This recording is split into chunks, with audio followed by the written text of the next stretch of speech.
Welcome to another exciting episode of the $1 Million Peddlers. I'm Paper Guy. And I'm Mr. Magazine. And it is Saturday. It is BOLO Day. We got a whole bunch of great BOLOs lined up for you today. What are BOLOs, you ask? Be on the lookout? They're be on the lookout. They right? are. They're be on the lookout. Sure they are. And you don't ask anymore. No. At this point, you know. Exactly. You've been paying attention for the last 3 years. Like Italian food rolled up. But these are all things that we have sold in the last week over on eBay. All guaranteed sales. We go into what they are, why they are, how they sold, and if you can find them out there or not. And take it away, Mr. Magazine. All right, so I'm happy this sold, but for the wrong reasons. Suzanne Summers, actress, autograph photo, went for $36, and she recently passed away. God rest her soul. But again, we sold it. We didn't jack the price up or anything. It seems like they got a pretty reasonable price. It comes with a certificate. Yada, yada, yada. Yep, and that's one thing that is the dirty little secret of reselling that anybody that's been reselling for a long time will tell you.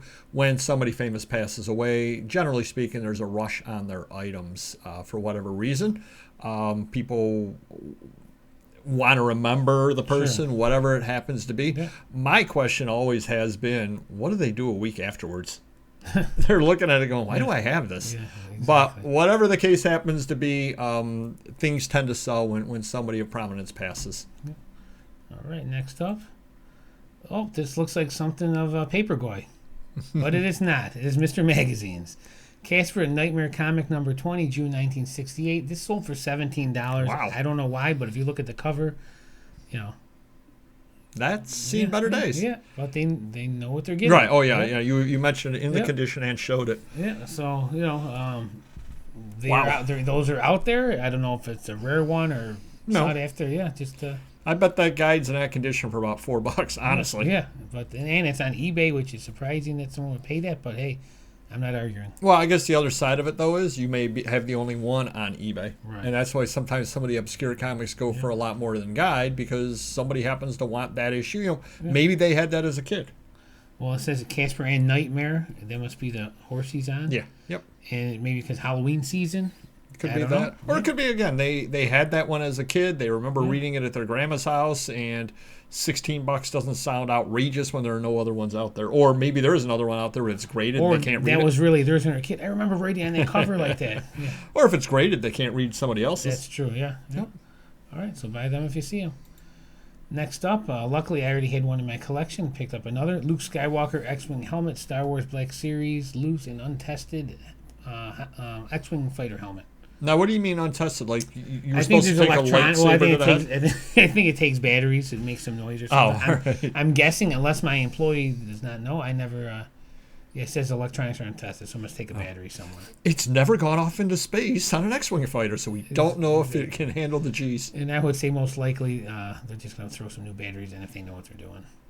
I don't know if it can handle all the G's that are going into hyperspace. Exactly. All right, next up, Marvel Universe Masterworks 19-inch Galactus with Silver Surfer from 2010. Wow. We had this on sale. It did finally sell after the sale for $165. It is a pretty big box. I think they had to go UPS because it's it's 2 feet long. Yep. Wow. That obviously was expensive to start with. Had to be $100 to start with. Yeah, I would say $100 for sure. Yeah, definitely. Wow. Yeah. 2010. Nice. Cool piece. Yeah. Next up, Ghost Rider Marvel Legends Icons figure, 12-inch. I took $100 on this just because I don't think I paid a lot. It was a loose figure. Some people are asking $130, $140. And this one customer kept bugging me. He wants to buy it, put electronics in it, and put lights in it or something like that. So he broke me at $100. But again, like I said, I move it out and move on. Is that what is Marvel Legends Icon? Is that like some rare series? It's a 12-inch series. They are limited. They don't make a ton of them, but they're usually in gigantic boxes, and they sell out quick. So. Where would that have been bought at? Hobby shops? Toys R Us, Walmart. Oh, really? Yeah, okay. they have them. Yeah. Mass market. Yep, okay, definitely. Target, maybe. Sure. Oh, wow. Yep. All right. Next up, we're starting to list some autographed items. This is Earl Anthony, autographed 1990 Kingpin PBA.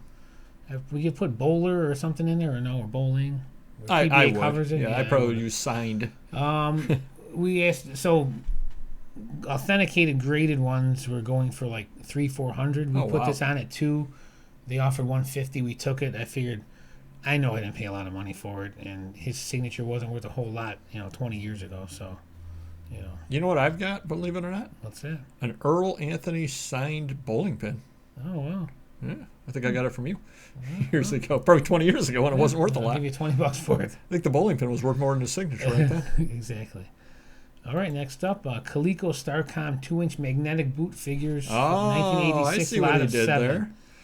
I So see what there's he 7 did of there. them. The pole is not included, Right, but he Put did the that to figures show on, that they yeah. were magnetic. and they still work. Yeah. Wow, that's a good. And, That's I pretty smart. took 60 on this. Can't argue with that. It's pretty smart. Obviously, you didn't think of that. No, definitely not. I don't know where he got that pole from. He took it out of my basement, but hey. The dancers were angry.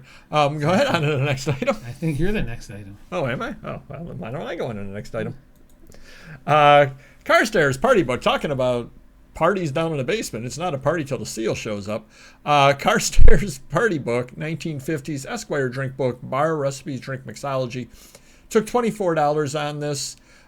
People do like these. Actually, when you do list these, if you go underneath the barware, there is a recipe section. List these there. Okay. See? You just learned something. Yeah. Just Or learned something give there. it to you. There you go. That works too. Man-tan. Oh. Talking about a party. No party is complete without a man-tan. Aftershave suntan lotion, because after I shave, I always want to go out in the sun with my lotion. Vintage bottle and box, 1970s. I think I took $40 on this.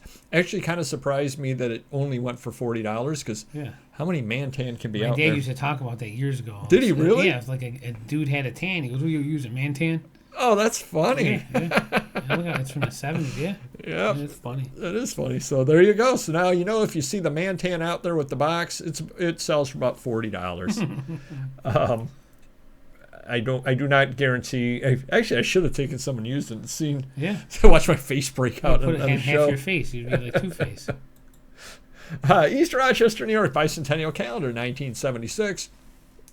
I bring this up only because we always talk about how every local area has its items, and obviously every area is local to somewhere.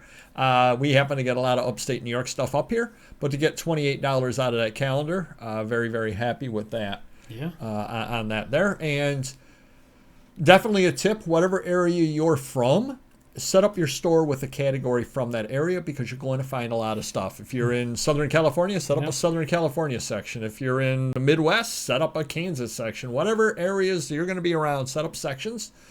For that, I've got 5 different New York sections in my store, as a matter of fact, just because we find so much New York stuff up here. Up next,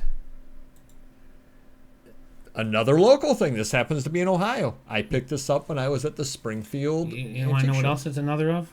$28 item. Another $28 item. I'm sensing a pattern here. I picked this up in Springfield, Ohio. It was local to Springfield, Ohio.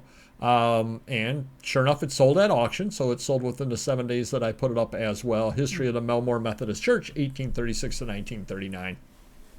Again, pick up local items, even if they're not local to you. When you're traveling, Yeah. when you see the little local items for wherever you happen to be on vacation, pick them up. You can sell them. We saw this at a flea market.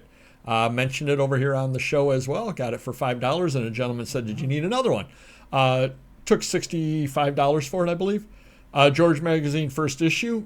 There are actually a fair number of those out there on eBay, but very, very happy to make that sale. Given it sold fairly quickly as well.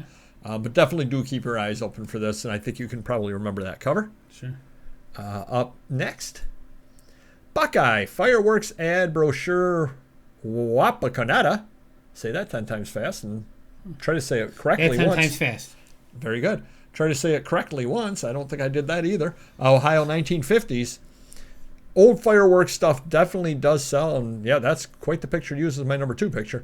But again, they've got all these pictures of the various fireworks and all that stuff over there.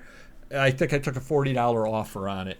So definitely do keep, and I did buy this at Springfield too back in 2022. So definitely do keep your eyes open for fireworks stuff. There's actually not that much of it out there. Up next, yep, me too. That's all, folks. The Tabasco March, G.W. Chadwick sheet music, 1894.